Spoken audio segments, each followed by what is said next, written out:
کیا زکوٰۃ سگے بھائی یا بیٹے کو دی جا سکتی ہے، اور کیا زکوٰۃ دینے والے کو بتانا ضروری ہے؟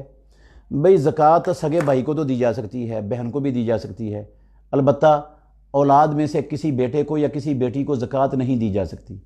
نہ اولاد اپنے ماں باپ میں سے کسی کو زکوٰۃ دے سکتے ہیں، اور نہ ہی خاوند اپنی بیوی کو زکوٰۃ دے سکتا ہے۔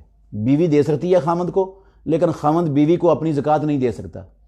اولاد ماں باپ کو نہیں دے سکتی، ماں باپ اولاد کو نہیں دے سکتے، اور خاوند اپنی بیوی کو نہیں دے سکتا۔ باقی ہر رشتہ دار اپنے رشتہ دار کو زکوٰۃ دے سکتا ہے اگر وہ فقراء یا مساکین کے زمرے میں آتے ہوں تو۔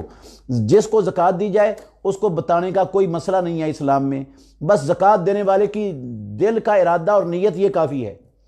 وہ اس نیت سے پیسے دے رہا ہے کہ یہ زکوٰۃ ہے، اور نیتیں دل کے اندر جو ہے وہ اللہ رب العالمین جانتا ہے، رب کو پتہ ہے۔ زبان سے کہنے کی بھی ضرورت نہیں ہے کہ یہ زکوٰۃ کے پیسے ہیں، نہ اس کو بتانے کی ضرورت ہے۔ آپ جو مستحق ہے اس کے ہاتھ میں چیز تھما دیں، اس کو کہو لو بھائی جان یہ اپنی ضرورتیں پوری کر لو، بس آپ کی زکوٰۃ ادا ہو گئی ہے نیت کے ساتھ۔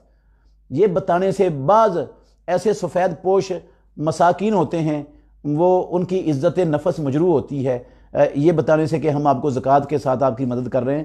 تو اسلام کسی کی عزت نفس مجروح کرنے کی ہرگز اجازت نہیں دیتا ہے اپنے ماننے والوں کو۔